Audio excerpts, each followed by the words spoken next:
नमस्कार दोस्तों, जय माता दी। स्वागत है आपका खुशियों के त्यौहार में। यहाँ हम त्यौहार की तैयारी से पूजा की थाली तक का सफ़र पूरा करेंगे। आज की वीडियो में जानिए प्रतिपदा तिथि कब शुरू और समाप्त हो रही है।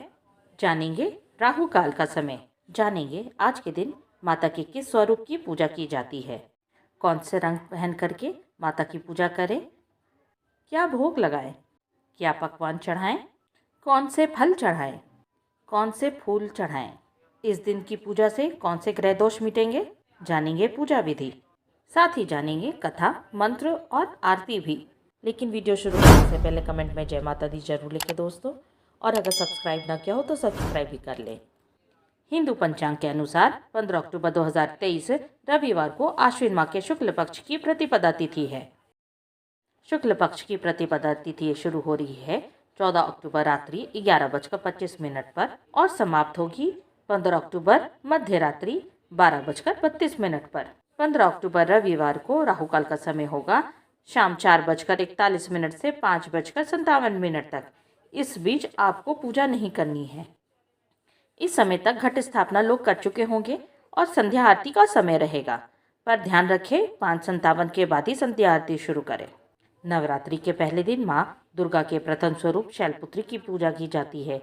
सफेद वस्त्र धारण किए माँ शैलपुत्री के दाहिने हाथ में त्रिशूल और बाएं हाथ में कमल शोभायमान है।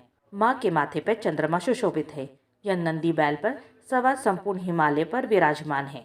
शैलपुत्री माँ को वृषारूढ़ा और उमा के नामों से भी जाना जाता है। मान्यता है कि माँ शैलपुत्री का जन्म पर्वतराज हिमालय के घर में हुआ था, जिसके कारण उनका नाम शैलपुत्री पड़ा।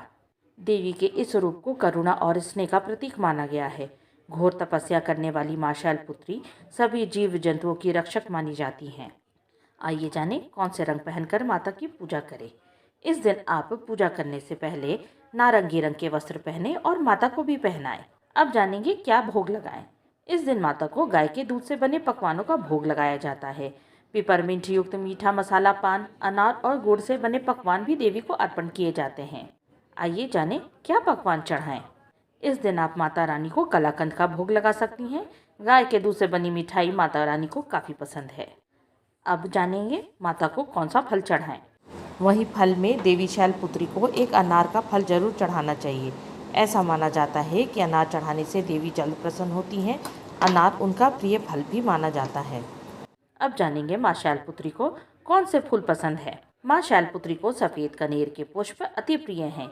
इन्हें अर्पित करने से जातक के जीवन में स्थिरता आती है, तनाव दूर होता है।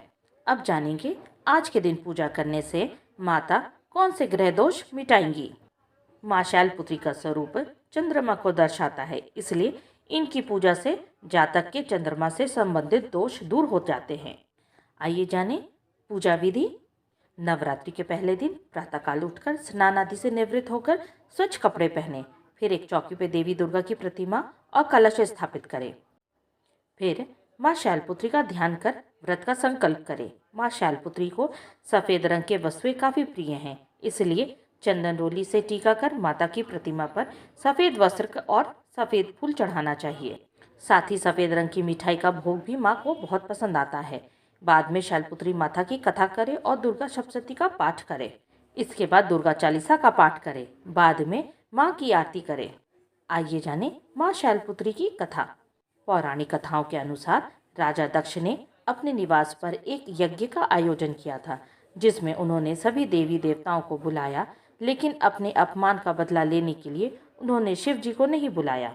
माता सती ने भगवान शिव से जब अपने पिता द्वारा आयोजित किए गए यज्ञ में जाने की इच्छा जताई, तो सती के आग्रह करने पर भगवान शिव ने भी उन्हें जाने की अनुमति दे दी। लेकिन जब सती यज्ञ में पहुंची तो वहां पर पिता दक्ष ने सबके सामने भगवान शिव के लिए अपमानजनक शब्द कहे।